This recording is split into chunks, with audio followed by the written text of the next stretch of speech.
Sextou com uma mensagem especial do porta-copos. Se é que dá pra focar. Dê um pause aí, Leia. Vamos nessa, galera. Vamos nessa, Rio de Janeiro. 9. Sobre ser negra em Yale. Educação como prática da liberdade. Nós morávamos numa região onde estradas não eram pavimentadas, onde a poeira assentava em nossas pernas, que eram lavadas com frescor e cingidas com óleo, onde podíamos desfilar e chacoalhar no meio da rua, por onde tão poucos carros passavam. Todo dia reclamávamos da longa caminhada para a pequena escola de madeira branca. E nosso pai nos contava de novo sobre os muitos quilômetros que ele tinha que caminhar para ir à escola.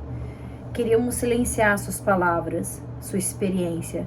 Elas continuavam vindo, regressando conforme crescíamos. Enquanto aprendíamos que a educação para o povo negro era difícil de conseguir, era luta, era necessária, um jeito de ser livre. Gerações de pessoas negras sabem o que significa ver a educação como prática da liberdade. Embora eu hoje diga essas palavras que entraram primeiro na minha consciência por meio do trabalho do educador brasileiro Paulo Freire, companheiro e professor, o significado delas sempre esteve na minha vida, na minha experiência. Crescendo numa comunidade onde me mandavam para lá e para cá para ler a Bíblia para a senhora Zula, pois ela não sabia, ler isso e aquilo, uma carta, as palavras numa caixa de sabão em pó, para ler, para escrever para os outros, como eu poderia não compreender a necessidade da alfabetização? Como eu poderia não desejar saber? E como eu poderia esquecer que o propósito do meu saber era, sobretudo, para que eu pudesse servir aqueles que não sabiam, para que eu pudesse aprender a ensinar a mim mesma a educação como prática da liberdade. Cara, eu também invisto nesse projeto de gravar as leituras que eu faço, porque devido à minha história de vida mesmo, né, minha infância, minha juventude, eu prezo muito conhecimento, eu vejo muito conhecimento como prática da liberdade, como a chave que liberta, sabe? Gerações de norte-americanos negros em um país de supremacia branca sabem o que significa ver a educação como prática da liberdade. Sabem o que significa educar para uma consciência crítica. Em sua narrativa de Escravizado de 1845, documentos que encontram aqui na Universidade de Yale, Frederick Douglass cita como um momento de despertar crítico a insistência do senhor branco de que aprender a ler o tornaria inadequado para ser um escravizado. Era uma nova e especial revelação, explicando coisas obscuras e misteriosas, com as quais a minha compreensão jovial tinha lutado, mas lutado em vão. Daquele momento em diante eu compreendi o caminho da escravidão até a liberdade. Nos tempos atuais, a alfabetização ainda é um assunto crucial, um direito que muitas pessoas negras lutam para obter. Mesmo que pessoas negras mais do que nunca tenham a oportunidade não somente de ler e escrever, mas também de se tornar mulheres e homens cultos, acadêmicos, intelectuais. Não, desculpa, eu li mesmo, né? Não. Para obter, mesmo que pessoas negras mais do que nunca tenham a oportunidade de não somente de ler e escrever, mas também de se tornar mulheres e homens cultos, acadêmicos, intelectuais. Apesar da luta pelos direitos civis, das muitas reformas que tornam possível para nós estudar e ensinar em universidades ao redor dos Estados Unidos, continuamos a viver num país de supremacia branca. Ainda que não vivamos mais nas estruturas rígidas de apartheid racial que caracterizaram os momentos anteriores de nossa história, vivemos numa cultura de dominação, cercada por instituições religiosas, educacionais e etc., que reforçam os valores, as crenças e as suposições subjacentes da supremacia branca. Mais do que nunca, pessoas negras educadas internalizam muitas dessas hipóteses, agindo em cumplicidade com as próprias forças de dominação que ativamente oprimem, exploram e negam à vasta maioria de nós acesso a uma vida que não seja prejudicada por pobreza brutal, desumanização, alienação extrema e desespero. Acadêmicos negros não são confrontados individual e diariamente com os atos horrendos de discriminação racial e exploração que um dia serviram como lembretes constantes de que a luta para acabar com a dominação racial não poderia cessar, que a nossa sina permanece intimamente conectada ao destino de todas as pessoas negras oprimidas nos Estados Unidos e no mundo. Isso tem levado muitos pesquisadores negros a desatentar das tradições radicais estabelecidas por educadores negros que estavam profundamente comprometidos em transformar a sociedade, que não estavam preocupados apenas com o progresso individual ou simplesmente transmitindo fatos sobre uma disciplina específica. Yale é uma das muitas universidades nos Estados Unidos onde o significativo esforço político radical para transformar a instituição em termos de reconfiguração racial de estudantes e docentes e em termos de perspectiva sobre o conhecimento e a realidade não é mais lembrado, ou então é considerado sem importância.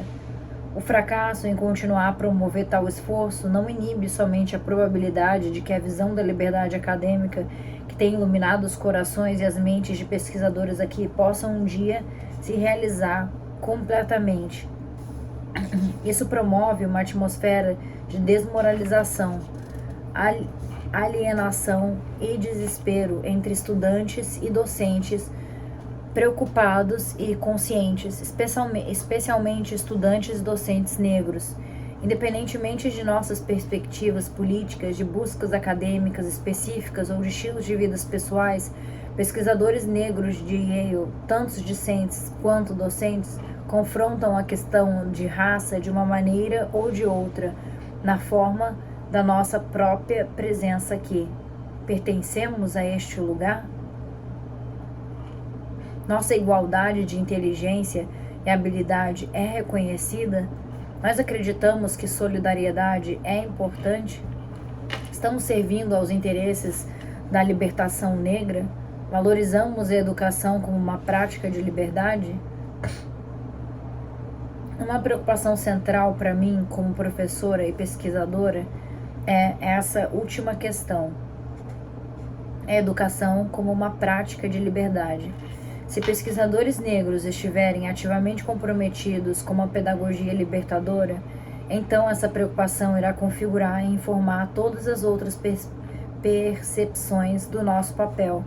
É uma preocupação enraizada na consciência da realidade política, especialmente na situação de grupos oprimidos, uma preocupação que nos obriga a reconhecer como as instituições de ensino superior têm sido estruturadas, com o conhecimento sendo usado a serviço da manutenção da supremacia branca e de outras formas de dominação. Uma preocupação que nos obriga a enfrentar a realidade de que a educação não é um processo neutro. Enfatizando esse mesmo ponto em seu prefácio à edição em inglês de Pedagogia do Oprimido, de Paulo Freire, Richard Saul afirma: a educação funciona tanto como um instrumento utilizado para facilitar a integração das gerações mais jovens na lógica do sistema presente e dar conformidade a isso, quanto se torna a prática da liberdade, o meio pelo qual homens e mulheres lidam crítica e criativamente com a realidade e descobrem como participar da transformação de seu mundo. Muitas vezes, pesquisadores que estão profundamente comprometidos em viabilizar uma visão de liberdade acadêmica são mais relutantes em reconhecer que a educação não é um processo neutro. Eles ficam incomodados quando discussões em sala de aula tomam um tom abertamente político, muito embora não se incomodem com bibliografias de cursos que promovem e perpetuam a supremacia branca. Em sua fala inaugural em Yale, Benno Smith declarou: a missão central de uma universidade é preservar, disseminar e fazer avançar o conhecimento através do ensino e da pesquisa. E continuou: a base dessa missão é a liberdade acadêmica e a adesão absoluta à liberdade de expressão dentro da universidade e às liberdades e proteções associadas a elas e que a sustentam. Repetidas vezes, a liberdade acadêmica é evocada para desviar a atenção das maneiras pelas quais o conhecimento é usado para reforçar e perpetuar a dominação e das formas pelas quais a educação não é um processo neutro. Sempre que isso acontece, a própria ideia de liberdade acadêmica perde o significado e a integridade. Esse assunto é especialmente relevante para pesquisadores negros. Nós também temos sido seduzidos pela falsa hipótese de que o objetivo da liberdade acadêmica é melhor cumprido por posturas de neutralidade política, por métodos de ensino que contradizem a realidade de que a nossa própria escolha de tema, modo e estilo de representação incorpora significados ideológicos e políticos. Assumindo essa postura, há professores negros em Yale e em outras universidades que veem como essencial não chamar atenção para a raça e o racismo, que sentem que deveriam sempre se comportar de modo a tirar a ênfase da raça. Isso é extremamente trágico. Tal comportamento não atende de modo algum o interesse da liberdade acadêmica. Ao contrário, participa da construção de uma realidade social onde prevalece a conformidade a uma norma de representação racista, masculina, branca, onde diferença e diversidade são atacadas e têm o seu lugar e valor negados. A liberdade acadêmica é mais completa e verdadeiramente realizada quando há diversidade de representação e perspectiva intelectual. O racismo ameaça a realização desse ideal. Ao invés de se tornarem cúmplices da perpetuação da dominação racial, pesquisadores negros que valorizam a liberdade acadêmica devem trabalhar continuamente para estabelecer esferas de aprendizagem nas instituições onde a prática intelectual não seja caracterizada pela supremacia branca. Se tal lugar não pode existir ou não existe, nós traímos as tradições radicais que nos permitiram entrar nestas instituições e agimos de uma forma que garantirá e apoiará a nossa exclusão no futuro. É a nossa responsabilidade coletiva, tanto para conosco quanto para com as pessoas negras e as comunidades acadêmicas das quais participamos e às quais pertencemos, estabelecer e manter espaços acadêmicos e sociais onde os princípios da educação como prática da liberdade sejam promovidos.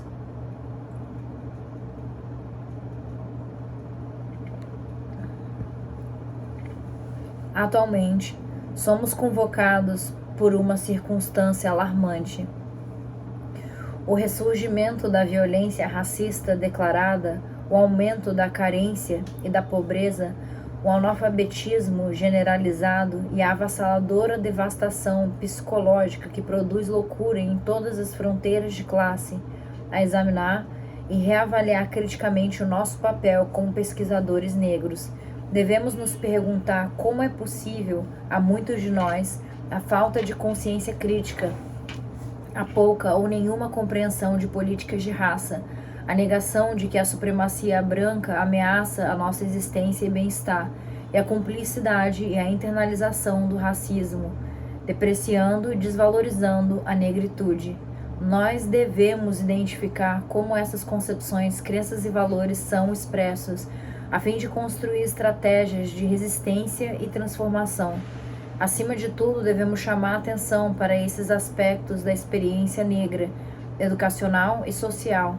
Aqui em Yale, nos quais a negritude é afirmada e a educação como prática da liberdade é expressa.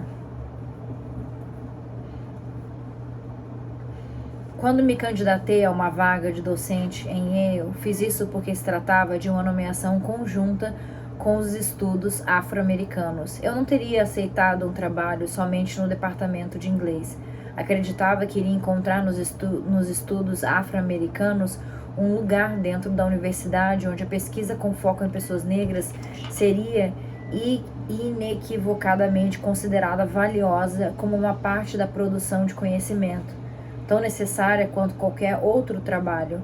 Acreditava que também encontraria apoio para qualquer trabalho que eu quisesse fazer como pesquisadora negra que não focasse pessoas negras. É um testemunho da luta e do compromisso de pesquisadores negros aqui de Yale, do passado e do presente, que trabalharam para consolidar os estudos afro-americanos, que, mesmo devastado pelo tempo e pelas circunstâncias, continue a ser tal lugar. Mesmo assim, esse espaço não pode permanecer forte para sempre num clima em que a própria ênfase em raça e negritude, assim como em resistência radical à supremacia branca, que fomenta sua concepção, é considerada insignificante, já não mais essencial. Nem é suficiente que eu seja um refúgio para alguns poucos pesquisadores individuais.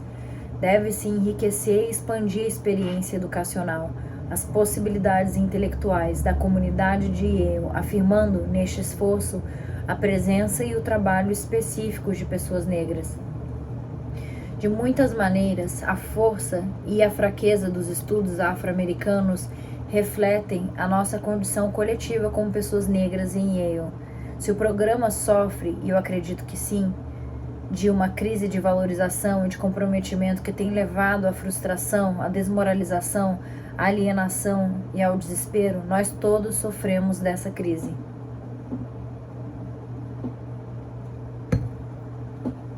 Estamos frustrados, desmoralizados, alienados, desesperados. Esses sentimentos são expressos por funcionários, discentes e docentes negros. Quando estudantes negros sentem que nós, como professores negros, temos desprezo por eles, suspeitamos de seus motivos. Recusamo-nos a motivá-los. Nós estamos em crise. Quando nós, professores negros, sentimos que estudantes negros não se esforçam para ter excelência em nossas aulas, tentam passar por cima, julgam-nos duramente, exploram nossa preocupação, nós estamos em crise. Quando professores negros são incapazes de se envolver num diálogo crítico, depreciam e desvalorizam a presença e o trabalho uns dos outros, nós estamos em crise. Nossa crise não é única, é um reflexo da experiência negra em todos os aspectos da vida contemporânea. Nossa disposição para abordar essa crise confirma nossa ligação com as massas de pessoas negras lutando para lidar com a realidade cambiante da experiência negra. Não por acaso essa crise de valorização está enraizada em questões não resolvidas de identidade e aliança. Nos anos 1960 e 70, as universidades pareceram aceitar a diversidade como o cumprimento de uma situação ideal de aprendizado. Parecia haver uma disposição para permitir a coexistência da similaridade e da diferença. A negritude expressa através da diversidade de discursos, vestimentas, preocupações e etc., poderia coexistir com o estudo acadêmico e a vida social não configurada por uma perspectiva negra. Celebrar a diferença era reagir contra a conformidade a uma norma branca de classe privilegiada. Era uma atitude radical e subversiva, com potencial de transformar o processo educacional por inteiro. Não só muitos estudantes negros eram capazes de sentir que pertenciam a universidades povoadas predominantemente por pessoas brancas, nós estávamos ansiosos para ter sucesso, e muitos de nós tiveram. O nosso compromisso de transformar a vida de pessoas negras, de elevar a raça, de acabar com a dominação racial, era perfeitamente compatível com o estudo de disciplinas específicas. Era uma importante representação empírica da educação como prática da liberdade. Em conversa com o historiador branco Eugene Genovese, ele se recordou carinhosamente daqueles dias de 1968 em Yale, quando estudantes negros se encontraram para discutir as palestras dele, para então poder melhor desafiá-lo e criticá-lo, empenhando-se no processo mútuo de aprendizagem que é a própria essência da pedagogia libertadora. Contraste isso com estudantes negros de Yale hoje, levantando as questões: negritude existe e há uma cultura negra? Incertos sobre o valor da solidariedade racial, os estudantes negros de hoje são encorajados a acreditar que a assimilação, se fazer parecido, ser absorvido, é o caminho para o sucesso. Raramente criticam a insistência na conformidade à norma branca de classe privilegiada. Ao invés disso, trabalham para se adaptar a esse modelo de existência, em contraste com o modelo mais radical que busca transformar a própria definição de existência, integrando um novo modelo no qual a diferença é valorizada. A adaptação é o objetivo. É um modelo passivo ao invés de ativo. Em Educação como Prática da Liberdade, Paulo Freire afirma: insistimos em todo o corpo de nosso estudo na integração e não na acomodação, como atividade de órbita puramente humana. A integração resulta da capacidade de ajustar-se à realidade acrescida, da de transformá-la, a que se junta a de optar, cuja nota fundamental é a criticidade.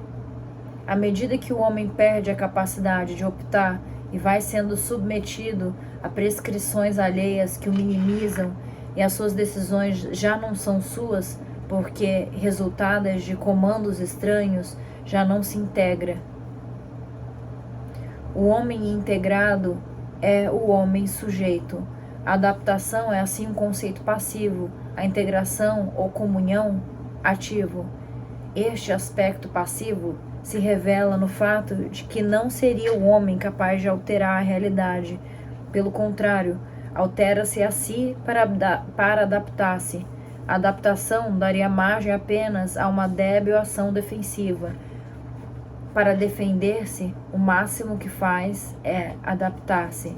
Daí que há homens indóceis, com ânimo revolucionário, se chama de subversivos, de inadaptados.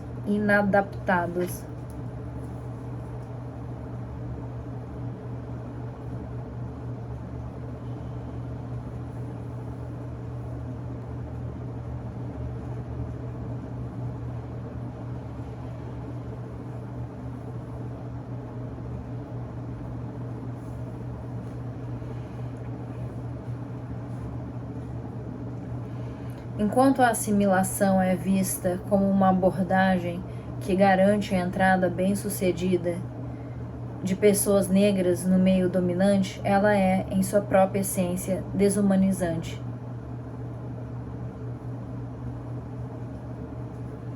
Embutida na lógica da assimilação está a concepção da supremacia branca, segundo o qual a negritude deve ser erradicada a fim de que um novo ser, neste caso, um ser branco, possa vir a ser.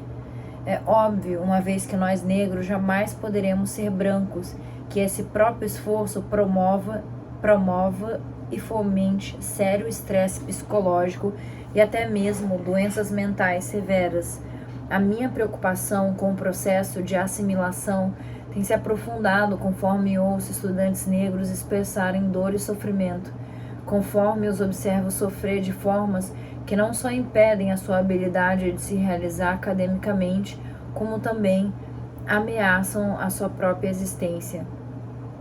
Quando falei para uma estudante negra sobre o tema da minha fala, a resposta dela foi: por que falar de liberdade e não falar só de sanidade? Nós estamos tentando ficar sãos. Ouvir estudantes expressarem dor e confusão tem aumentado a minha percepção de que estamos em crise. É especialmente problemático ouvir discentes negros às vezes confessarem que estão sobrecarregados por sentimentos de alienação e desespero, que sentem uma perda de qualquer sentido de identidade e significado. O desespero deles ecoa sentimentos expressos por pessoas negras em situações em que não há escolha ou opção para a mudança. Muito dessa dor é evocado pelo esforço de se assimilar, que é uma exigência da autonegação. Estudantes que se esforçam para se assimilar enquanto veladamente tentam permanecer envolvidos com a experiência negra sofrem extrema frustração e sofrimento psicológico. Em algumas ocasiões, eles sentem que é necessário agir como se o racismo não existisse, que a sua identidade como pessoa negra não é importante. Em outras ocasiões, consideram importante resistir ao racismo, identificar-se com a experiência negra. Manter essa separação é difícil, especialmente quando esses dois desejos contraditórios convergem e colidem. Imagine um estudante negro saindo com amigos brancos no centro de New Haven, na rua Chapel. Um grupo de jovens adolescentes negros passa por eles ouvindo música, conversando alto. Um de seus colegas brancos vira para ele e diz com a voz de verdade: "Olha aqueles pretos, eles deveriam ser retirados da rua e exterminados." Agora, aquela parte do estudante negro que reconhece a negritude está chocada pelo racismo, profundamente machucada por reconhecer que o cuidado e a solidariedade de suas amizades não mudaram o ódio racial. Sua parte assimilada nota que o comentário foi feito como se ele não fosse negro, mas parecido com seus companheiros brancos, como se fosse um deles, em um companheirismo de escolhidos e superiores, um gesto de inclusão na branquitude, confirmando que ele foi assimilado com sucesso. Essa parte que não diz nada, que silencia a indignação, a dor, a raiva que ele sente, que reprime. Na superfície pode parecer que ele conseguiu lidar com essa situação, que está bem, porém o seu fardo psicológico aumentou. A dor, a confusão e o senso de traição são um terreno fértil para sérios distúrbios mentais. Os exemplos são intermináveis, alguns menos extremos, porém incidentes como esse acontecem diariamente na sala de aula, nos dormitórios e na rua.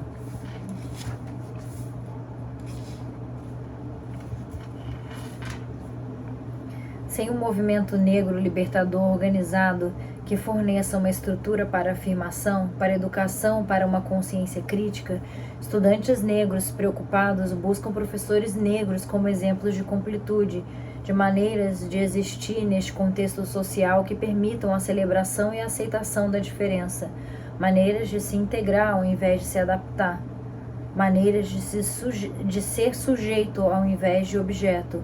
Com muita frequência encontram espelhadas aí fragmentação e confusão, uma versão mais sofisticada de assimilação.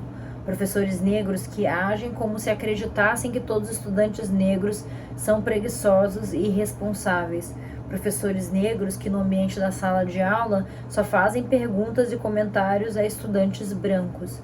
Professores negros que se esforçam para não reconhecer de nenhuma maneira estudantes negros, para não ficarem expostos à crítica de que têm preferências, um posicionamento que pode levá-los a compensar em excesso, demonstrando abertamente mais atenção a estudantes não negros.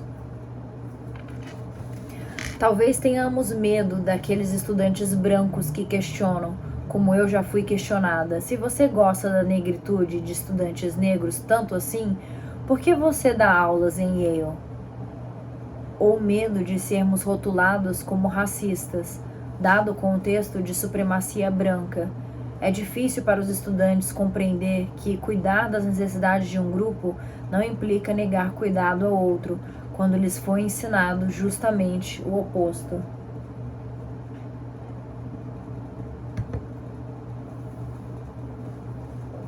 Estudantes negros precisam ser reconhecidos e celebrados pelos professores negros.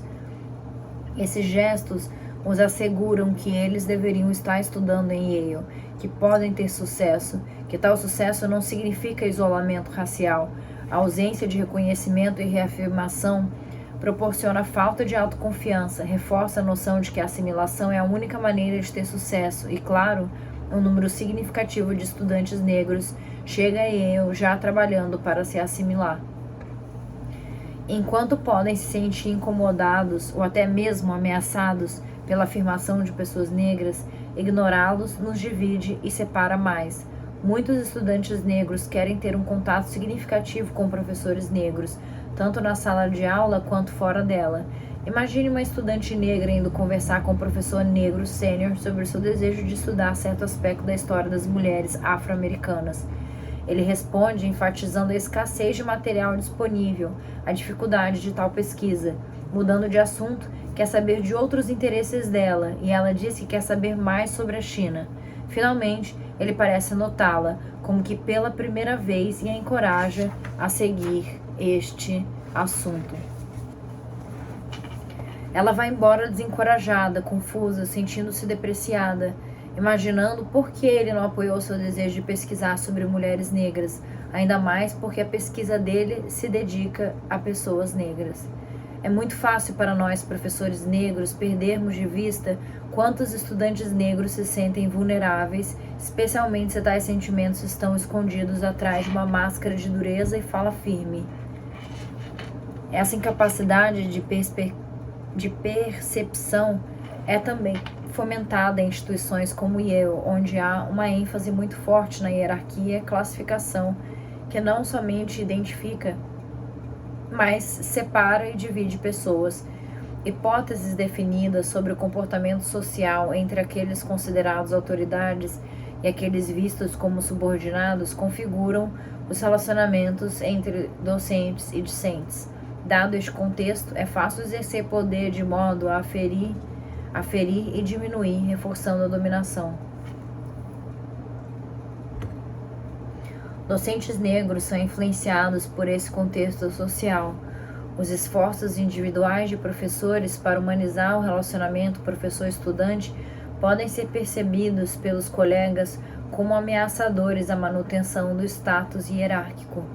Alguns professores negros acreditam que uma separação clara, reforçada pelo comportamento, deve ser mantida entre professor e estudante, como em estudantes devem saber o seu lugar.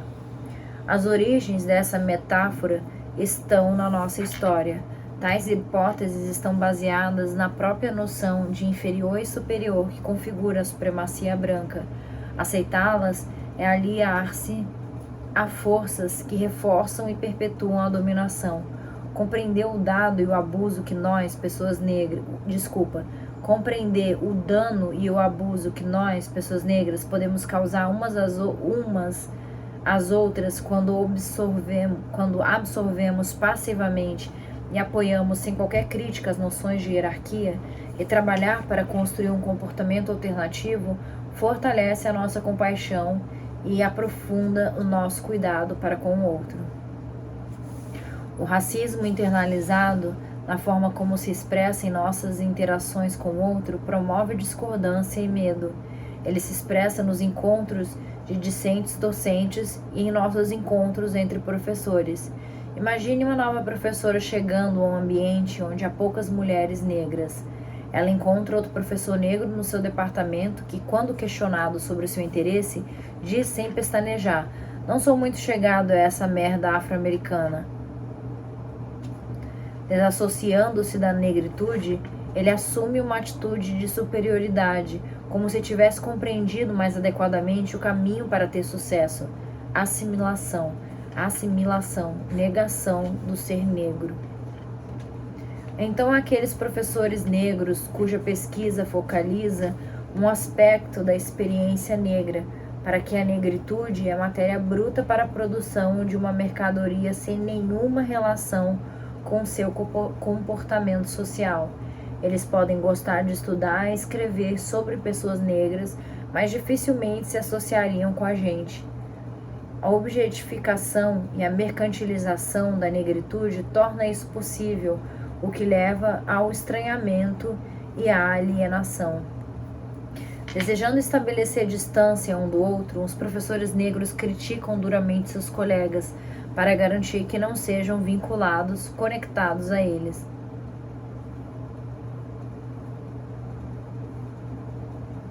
Tais críticas podem tomar a forma de feroz difamação do trabalho de outra pessoa, ou até mesmo de sérios atos de traição.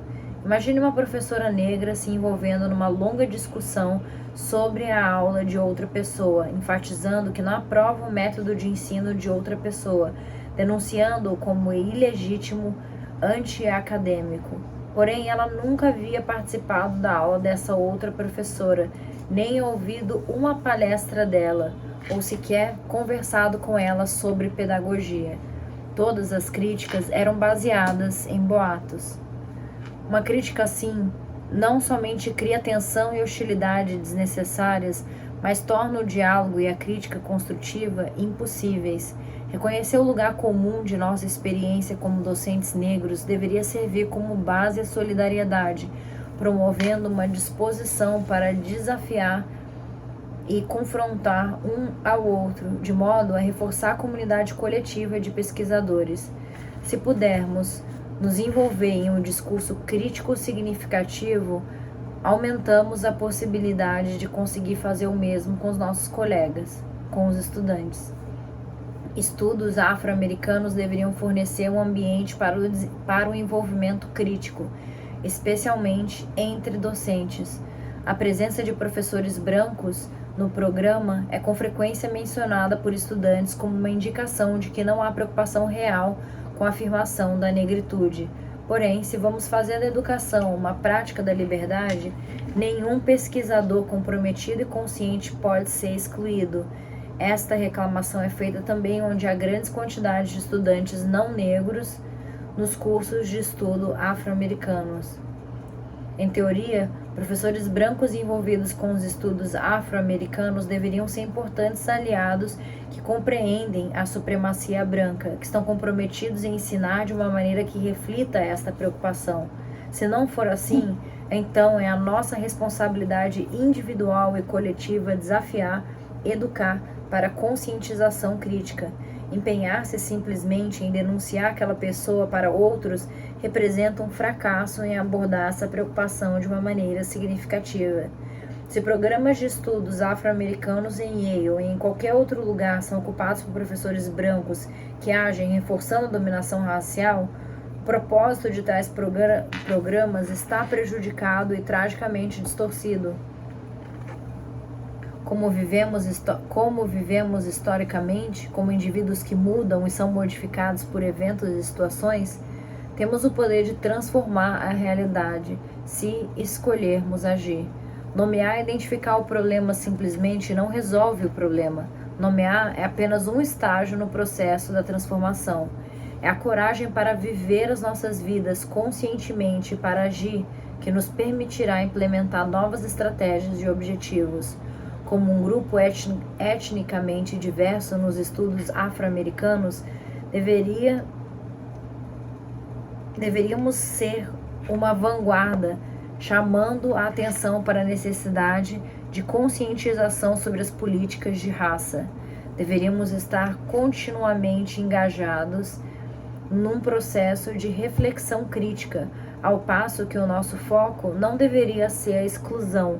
A ênfase deve ser na participação consciente.